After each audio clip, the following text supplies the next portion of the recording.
आज हम बात करेंगे कि मंदिर में रखा हुआ लौटा जल क्यों इतना महत्वपूर्ण है और उसे किस सही तरीके से उपयोग में लाना चाहिए। साथ ही हम यह भी जानेंगे कि मंदिर में लौटा किस धातु का होना चाहिए, क्या पीतल, तांबा या कुछ और। कई लोग इस बारे में अनजाने में गलतियां कर देते हैं और बाद में उन्हें पछताना पड़ता है। इस वीडियो में हम आपको बताएंगे कि इन गलतियों से कैसे बचे, क्योंकि इससे नुकसान हो सकता है। मंदिर में एक लोटा जल हमेशा सही तरीके से रखना चाहिए। अब बात करते हैं घर के दीपक की। क्या आपको तांबे, लोहे, पीतल, कांसे, स्टील या मिट्टी का दीपक रखना चाहिए? सही दीपक का चुनाव ना करने पर भी घर में परेशानियां आ सकती हैं और दीपक की बाती का चुनाव भी जरूरी है।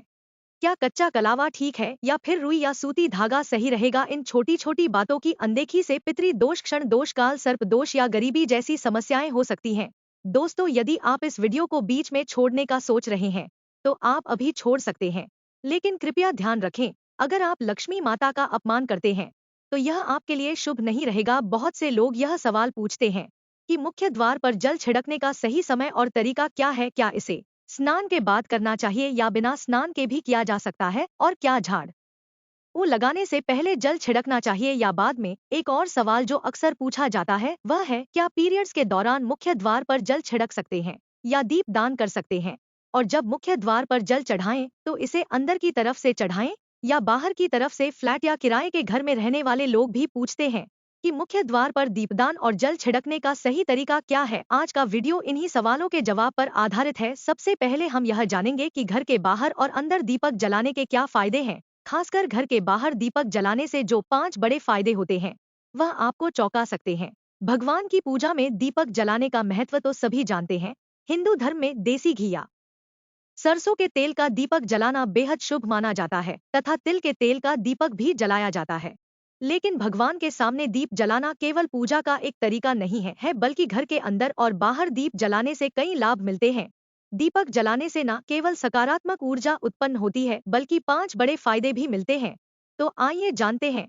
नंबर 1, पृथ्वी से अंधकार दूर होता है। घर में दीपक जलाने से न केवल घर का अंधकार दूर होता है बल्कि यह नकारात्मक ऊर्जा को भी घर से बाहर कर देता है। जहां दीपक जलता है वहां सकारात्मक ऊर्जा का वास होता है। स्वाभाविक है कि जहां सकारात्मक ऊर्जा होगी वहां भगवान का भी वास होगा, इसलिए शाम होने से पहले दीपक जलाना शुभ माना जाता है। तेल से जलने वाले दीपक का असर उसके बुझने के बाद भी आधे घंटे तक बना रहता है, जबकि शुद्ध देसी घी का दीपक वातावरण को करीब 4 घंटे तक सकारात्मक रखता है। नंबर 2, दीपक जलाने का वैज्ञानिक लाभ। जब घर में शुद्ध घी या सरसों के तेल का दीपक जलता है, लेकिन भगवान के सामने दीप जलाना केवल पूजा का एक तरीका नहीं है, बल्कि घर के अंदर और बाहर दीप जलाने से कई लाभ मिलते हैं।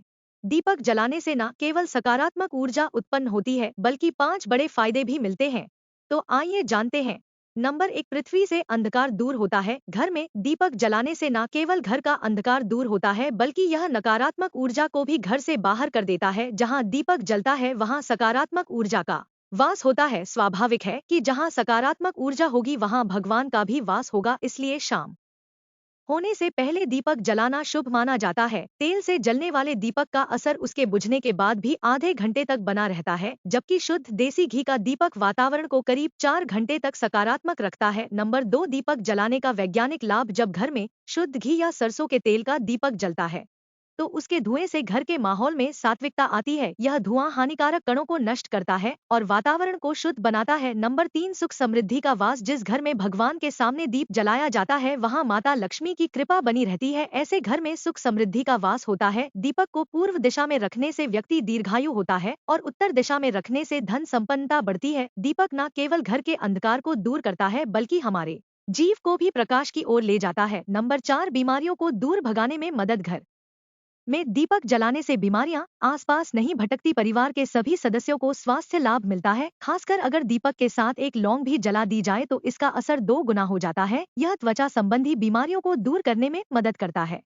नंबर 5, शुभ शक्तियों को आकर्षित करना। सनातन धर्म के अनुसार जिस घर में सुबह शाम दीप जलाया जाता है वहां कभी अंधकार नहीं होता। ऐसा घर शुभ शक्तियों को आकर्षित करता है। जलता हुआ दीपक शुभ शक्तियों को चुंबक की तरह खींचता है, जो घर के लिए अत्यंत लाभकारी होता है। तो दोस्तों, अब जानते हैं कि मुख्य द्वार पर जल छिड़कने का सही समय और विधि क्या है। अगर आप मुख्य द्वार पर जल चढ़ाते हैं तो आपको यह ध्यान रखना है कि जल को रात में सोने से पहले एक पात्र में भर कर रखना चाहिए। आप कोई भी पात्र ले सकते हैं, जैसे तांबे, पीतल, स्टील या चांदी का। यदि गंगाजल उपलब्ध हो तो उसे थोड़ी मात्रा में डालें और फिर शुद्ध जल से पात्र भर दे। अगर गंगाजल नहीं है तो केवल शुद्ध जल भी पर्याप्त है। इस जल से भरे पात्र को अपने घर की रसोई में रख दीजिए। सुबह उठकर इस जल का छिड़काव अपने घर के मुख्य द्वार पर करें। मुख्य द्वार पर सुबह सबसे पहले छिड़का गया जल घर की सभी समस्याओं को दूर करता है। यदि आप नकारात्मक ऊर्जा, मानसिक परेशानी, आर्थिक तंगी या वास्तु दोष से परेशान हैं, तो यह उपाय आपकी मदद करेगा। रसोई में रखा जल मुख्य द्वार पर छिड़कने से आपके घर की परेशानियां समाप्त हो सकती हैं।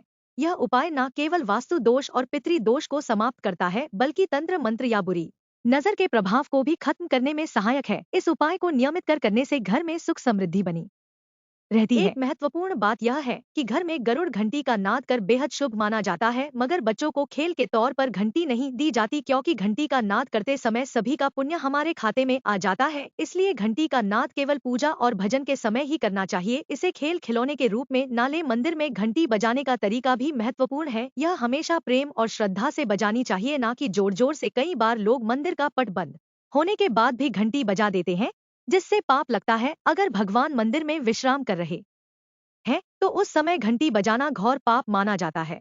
मंदिर बंद होने पर घंटी को रस्सी से बांध दिया जाता है ताकि वह ना बजे। घंटी बजाने का सबसे शुभ समय सुबह 400 बजे से लेकर 11 बजे तक होता है, क्योंकि यह समय अत्यंत मंगलकारी होता है। इसके अलावा शाम 6 बजे से रात 11 बजे से पहले भी घंटी बजाई जा सकती है। रात 12 बजे के बाद मंदिर के पट बंद कर दिए जाते हैं और देवी देवता विश्राम करते हैं।